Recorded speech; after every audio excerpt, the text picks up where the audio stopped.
Hey guys, it's Rachel from Rachel Talks Wrestling, and today is WrestleMania 34. It is this evening.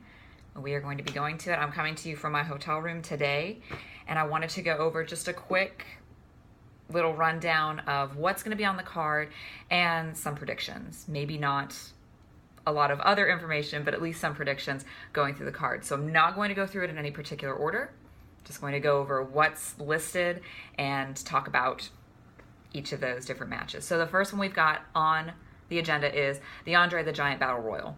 And there are a couple entrants in there that were last minute. There are a couple that people think will be going in. But what I think is going to happen is out of everybody who's going to be there, perhaps it will be Elias.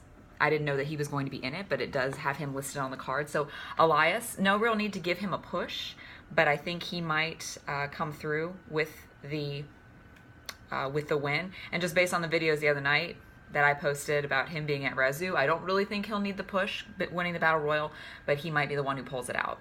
Matt Hardy, as the Woken persona takes over with him, that could be really good. Him winning the Battle Royal and kind of getting more fuel for that Woken warrior kind of idea. But let's remember, last year at WrestleMania, he was a surprise entrant, and he won the tag team titles with his brother. So it's interesting to me to see him go from doing that to being in the Battle Royal. But sometimes that's just what we've got to do. A little disappointing, but we've got a large card, so I understand that some things just can't be. Goldust is also on the card. He's been a part of a lot more things lately. He was in the Mixed Match Challenge with Mandy Rose. He's done some promos backstage. He's done some in-ring performing with John Cena. So maybe Goldust will win and start getting a push again this year. Surprise entrants that have kind of been in my mind. I don't know if other people are really talking about it or thinking about it, but Dean Ambrose, if he's healthy again, he might come back. Samoa Joe, we haven't seen him in a while, and I think he is cleared to come back, so we might see Samoa Joe pop in there. And Kenny Omega, maybe, from New Japan. No, that's not going to happen. All right, moving on. The Women's Battle Royal. So the Women's Battle Royal has not as many entrants, just not as many people there, but I think Becky Lynch is going to bring that one out. I really do. I think people love Becky. Crowds are always behind Becky.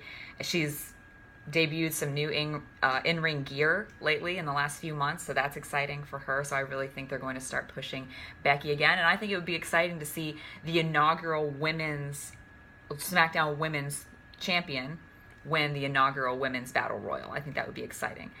The other thoughts are maybe Sasha, maybe Bayley, and I know that they've got a little bit of a story going right now, and so to see them in the Battle Royal together will be exciting, but I think Becky will pull this one out. The SmackDown Live Tag Team Championship. We have the Usos versus the New Day versus the Bludgeon Brothers. I want to say that when we watched them at Fastlane, I thought that the New Day and the Usos had an amazing match against each other. I thought it was very exciting, very physical, and entertaining is exactly what it should be. And then the Bludgeon Brothers came in and kind of just took over everything. And I think Big E's face does the best job of selling how scary the Bludgeon Brothers are supposed to be. But I just think it's a little too soon for them because I don't think we've seen enough of their strength and their power. So what I think will happen in this match is the New Day will pull out the win, hopefully. And then I foresee them getting into fights with the Bludgeon Brothers and the Usos over the next few months moving forward. The Cruiserweight Championship. So I think that's going to be on the kickoff show.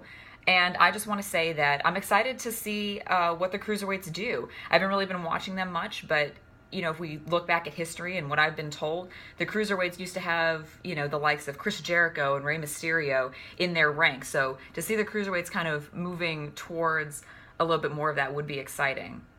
But I honestly don't watch much of the Cruiserweights, and I don't know very much about any of the storylines going on. So I'm just excited for a good championship match there, and I'm not going to make any predictions. The Raw Women's Championship, Alexa Bliss versus Nia Jax. I really think Nia will pull out the win on this one, and as she should. I mean, everything that's been leading up to that just shows that Alexa Bliss is a bully, and that bully needs to be squashed, so she probably will. The one thing I don't know if we can count out is, will Mickie James be coming in and running any interference? The Tag Team Championships for Raw. We've got The Bar versus Braun Strowman and no one right now. And I know people they're predicting who will Braun Strowman's partner be. Will it be this guy or that guy? I think Braun's going to win it all by himself. And I think that's the whole point, is that Braun should win the tag team titles all by himself. He doesn't need a partner. He is, he's shown how strong and dominating he really is. And I think that's what will happen, is he'll win them all on his own. And that's what it's going to be. The United States Championship. So I know a lot of people don't feel very excited for this match, but I really am. I mean, if we think about who's on it, we've got Randy Orton, Bobby Roode, we've got Jinder Mahal, and we've got Rusev Day. So just those four together are a very exciting group. We've got really seasoned veterans in the ring who are going to come together and put on a really, really great match. So either way, I think Randy Orton will probably retain, and if he doesn't, I think Rusev Day will get it. But either way, this is going to be a really exciting match, and I just wish people were a little bit more excited for it. And it's probably due to just a lackluster storyline, and I get that, but we've got four great competitors that are going to be in the ring together. So either way, it's going to be amazing. The Intercontinental Championship. It's no secret, I'm a huge Seth Rollins fan. And I think for this match, I would be more excited for it if it was The Miz versus Seth Rollins, and that's it, just a one-on-one. But I'm much more of a fan of that anyway. All these 3-ways and 4-ways and 6 men and blah, blah, blah. It's a lot. It's a lot to wrap your head around. And there's just not very strong storylines there whenever you have that many people going for the same title or the same match. But I think what's going to happen with this one is The Miz will retain, and he'll solidify his reign as the longest IC title holder. Daniel Bryan and Shane McMahon versus Kevin Owens and Sami Zayn. I have a hard time talking about this match because I feel I may cry. I have never, ever seen Daniel Bryan live. And I remember remarking to my husband back in 2015 when I started watching that we just missed it. We had just missed Daniel Bryan's reign. We'd missed the Yes Movement. We'd missed all that. And it was really disappointing that we had just missed it, and now he has to retire, and now we're not going to get to see him. So for me to be able to see him perform live at all, this match may take the cake for me. I mean, this might be the one that I'm really, floored over the entire night. And what I think will happen is Daniel Bryan and Shane McMahon will probably win, and Sami and Kevin will then go to Raw. But in general, I just can't wait to see this match. I really don't care what happens. I just can't wait to see it. The SmackDown Women's Championship. The story here is light, but it doesn't really need to be much of a story. We've got Asuka, undefeated, going against Charlotte, the Queen.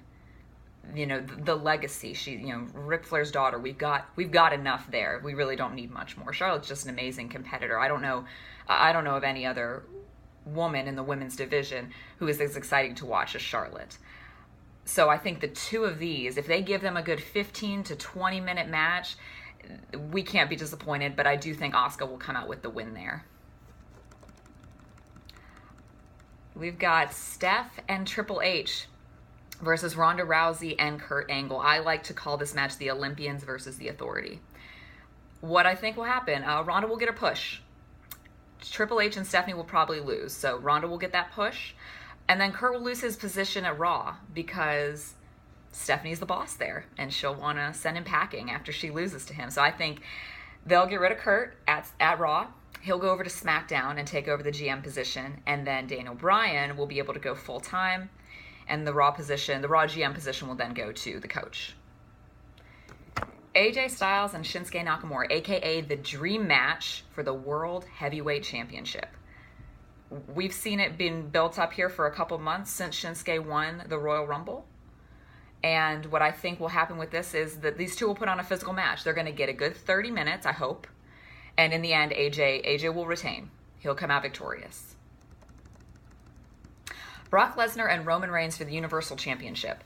With the consideration that Brock may be going to the UFC after what's been said over the past couple of days leading into WrestleMania, Roman will probably take the title, but I think that Brock will retain.